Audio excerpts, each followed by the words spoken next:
কাজিৰঙা ৰাষ্ট্ৰীয় উদ্যানৰ গড় সুৰক্ষা বাহিনী তত্বাৱধান কৰা অতিৰিক্ত আৰক্ষী অধীক্ষক পৰ্যন্ত বিষয়া থকাৰ পাছতো ক্ৰমান্বয়ে বৃদ্ধি পাবলৈ ধৰিছে চোৰাং চিকাৰীৰ গতিবিধি।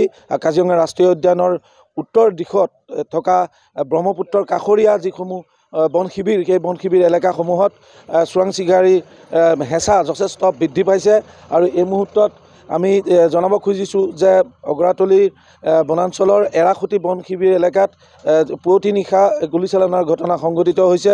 যিটো গুলীচালনাৰ ঘটনা সংঘটিত হৈছে, চোৰাং চিকাৰীৰ তিনিজনীয়া এটা দলে পুৱতি নিশা বনকৰ্মীৰ সৈতে মুখামুখি হয়। কাৰণ বনৰক্ষীসকলে নিয়মীয়া যি টহল দিয়ে, সেই নিয়মীয়া টহলত মুখামুখি হৈছিল আৰু তাতেই দুই পক্ষৰ মাজত গুলীচালনাৰ ঘটনা সংঘটিত হয়। ইতিমধ্যেই এই গুলীচালনাত এটা চোৰাং চিকাৰী নিহত হৈছে আৰু এটা ৰাইফল ইতিমধ্যে বনকৰ্মীয়ে উদ্ধাৰ কৰিছে আৰু দুটা বন চিকাৰী হয়তো পলাই যাবলৈ সক্ষম হৈছে। গতিকে এই খবৰ আহিছে আৰু স্বাভাৱিকতে আমি ক'ব লাগিব যে 2022 বৰ্ষটো আছিল গড় হত্যা শূন্য বৰ্ষ, যিটোৰ কৃতিত্ব কাজিৰঙা ৰাষ্ট্ৰীয় উদ্যানে ৰাষ্ট্ৰীয় পৰ্যায়ত লৈছিল। তাৰ পাছত আমি দেখিবলৈ পালোঁ যে 2023ৰ শেষৰ ফালে আৰু 2024ৰ এই মে' মাহলৈকে কেইবাটাও চোৰাং চিকাৰীজনিত ঘটনা ইয়াত হৈছে।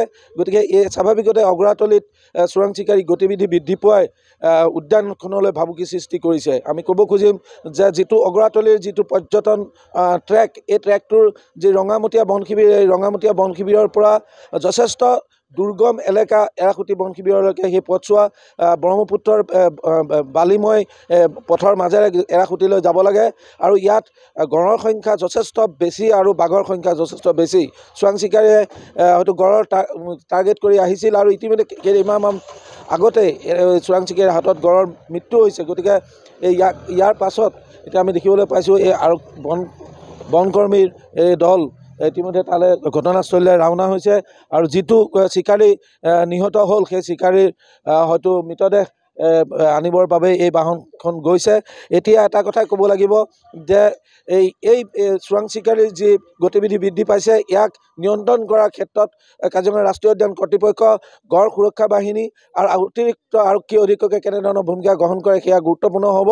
কিন্তু লক্ষণীয় কথাটোৱে হৈছে যে এই ধৰণৰ যি চোৰাং চিকাৰীৰ যিটো প্ৰৱেশ আৰু চোৰাং চিকাৰীৰ যি গড়ৰ প্ৰতি গড়ৰ লক্ষ্য কৰি যি ধৰণৰ গতিবিধি আৰম্ভ হৈছে, ইয়াক নিয়ন্ত্ৰণ কৰা কেনেধৰণে কৰিব পাৰে তাৰ কিন্তু এতিয়ালৈকে কোনো ধৰণৰ পৰিকল্পনা বা কোনো ধৰণৰ তেওঁলোকৰ কাৰ্যপন্থা আমি দেখিবলৈ পোৱা নাই।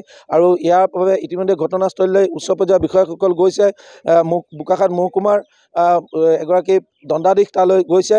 গতিকে তাৰপিছত সকলো দিশ পৰ্যবেক্ষণ কৰাৰ পিছতহে আমি আচলতে সামগ্ৰিক গোটেই ঘটনাৰ তথ্যখিনি আমি লাভ কৰিবলৈ সক্ষম হ'ম। আৰু কিছু মুহূৰ্তৰ পাছতে ইয়াত হয়তো এই চোৰাং চিকাৰী মৃতদেহ আহি পাব আৰু লগত দণ্ডাধীশ আহিব, বন বিষয়াসকল আহিব। আৰু ইয়াক অতি গুৰুত্বপূৰ্ণভাৱে লৈছে কাজিৰঙা ৰাষ্ট্ৰীয় উদ্যানৰ সঞ্চালক সোণালী ঘোষে আৰু যি DFO অৰুণ বিঘ্নেশ, তেখেতসকলে অতি গুৰুত্ব সহকাৰে লৈছে। ৰেঞ্জাৰ ইয়াৰ পৰা ইতিমধ্যে ঘটনাস্থলীলৈ ৰাওনা হৈছে।